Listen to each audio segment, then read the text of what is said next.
2월 28일 라이트 앤 딜라이트 말씀 묵상 시작하겠습니다.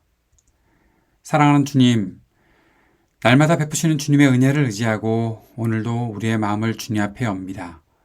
우리를 성령으로 충만하게 하시고 주님의 말씀을 깨닫는 지혜와 순종하는 능력으로 믿음으로 사는 삶에 더욱 힘과 용기를 내게 하옵소서.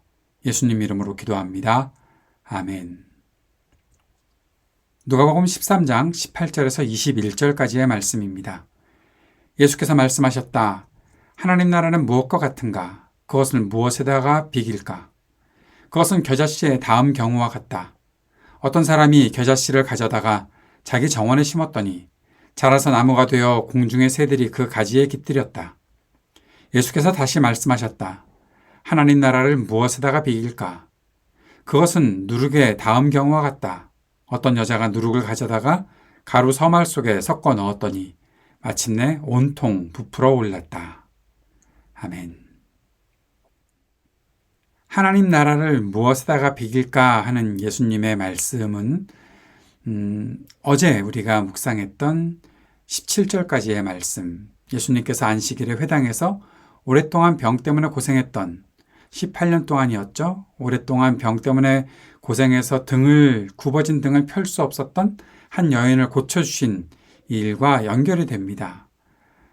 그 여인을 고쳐주셨던 일은 오늘 읽었던 18절에 하나님 나라 비유로 가르치시는 이 내용과 아주 긴밀한 연결을 갖고 있는 것을 보게 됩니다.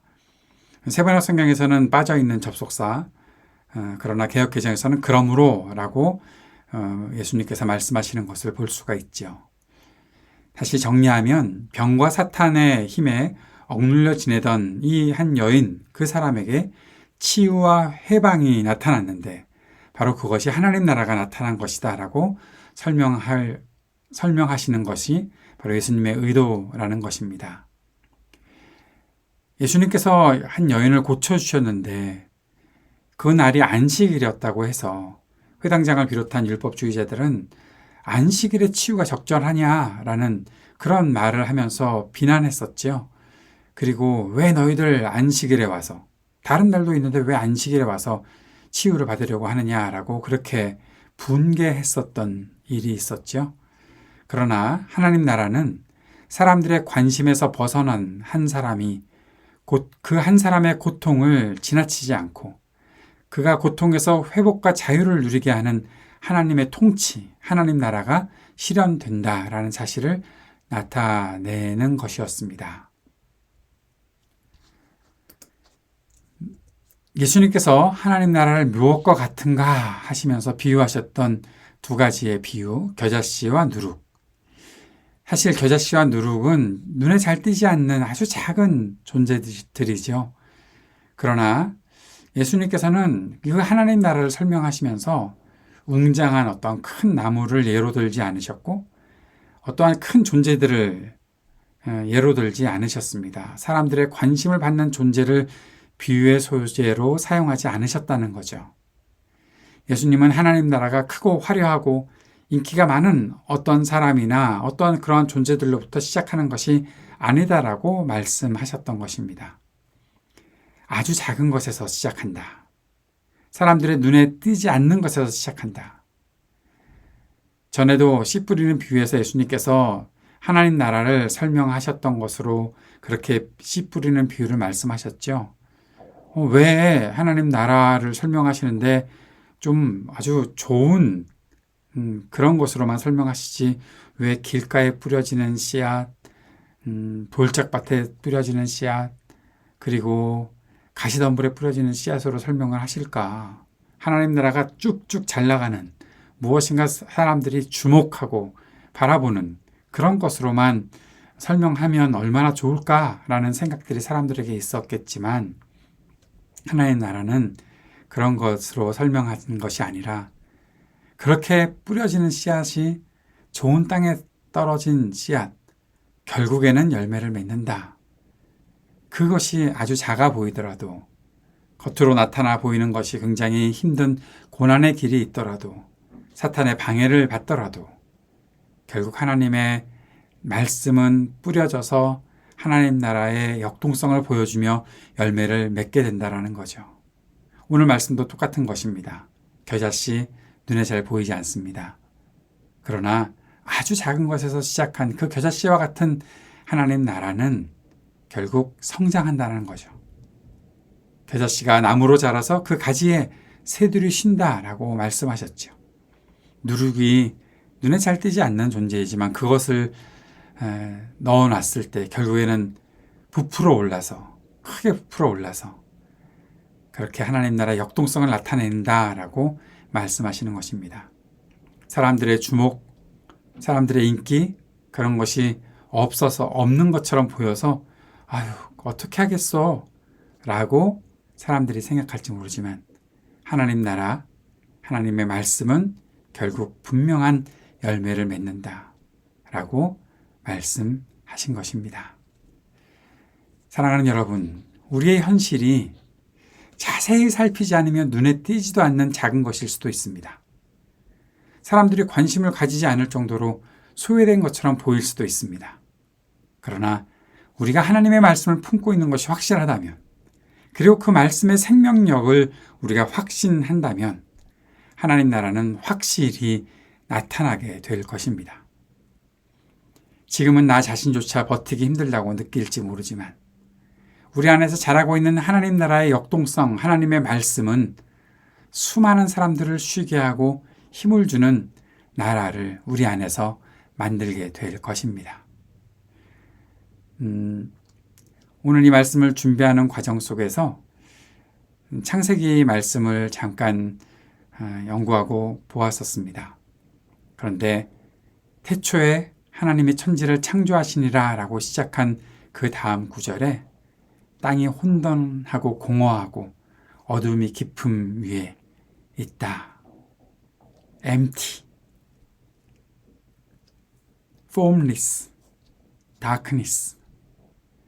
형체도 알아볼 수 없을 정도로 모든 것이 혼돈되어 있는 그러한 곳 속에 하나님의 말씀이 임했습니다. 빛이 있으라. 그리고 그 빛이 있으라는 말씀 이전에 그 아무것도 없는 것 같은 존재를 하나님의 영이 끌어안고 품에서 움직이고 계셨습니다. 하나님 나라는 결국 하나님의 말씀 속에서 역사되고 나타나고 온 세계를 창조하신 하나님의 일들이 나타난 곳, 그것이 바로 하나님의 나라이지요. 사랑하는 여러분, 힘들고 어둠 속에 고통 속에 억압받고 있다 생각하십니까? 그러나 하나님의 말씀이 여러분에게 들려오고 하나님의 말씀이 우리 안에서 움직이고 있다면 그것은 결국 큰 하나님의 계획대로 나타나게 될 것입니다. 그 일이 이루어짐을 우리 모두가 볼 것입니다. 하나님께서 역사하시는 것을 믿고 꾸준히 주님의 말씀 붙잡고 매 순간 사는 저와 여러분이 되었으면 좋겠습니다. 겨자씨처럼 누룩처럼 지금 그 누구도 관심 가져주지 않는 일들을 우리가 하고 있다고 하더라도 이것이 하나님의 말씀대로 살아가는 우리의 모습이라면 하나님의 나라가 어떻게 역사될지 우리의 기대보다 훨씬 더 큰 일을 이루시는 우리 하나님의 일을 우리가 바라보게 될 것입니다. 말씀을 품고 함께 기도합시다. 이렇게 역동적인 하나님 나라의 성장을 믿고 보고 경험하게 하소서. 함께 기도하고 그 믿음을 가지고 하나님 나라 복음의 일에 쓰임받으며 살게 하소서. 함께 기도할 수 있기를 바랍니다. 이 땅의 분열과 전쟁이 그치기를 위해 기도하고 지진으로 인해 고생하고 있는 이들에게 하나님의 긍휼이 임하기를 위해 기도합시다. 몸과 마음이 아픈 사람들에게 치유의 은총을 베풀어 주시기를 기도하고 우리 삶의 터전에 희망이 있기를, 우리 청년들에게 또 노인들에게 소외된 이웃들에게 주님의 은혜가 있기를 위해 기도합시다. 우리 교회를 위해서도 함께 기도해 주시기 바랍니다.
하늘에 계신 우리 아버지여, 이름이 거룩히 여김을 받으시오며 나라가 임하시오며 뜻이 하늘에서 이루어진 것 같이 땅에서도 이루어지이다.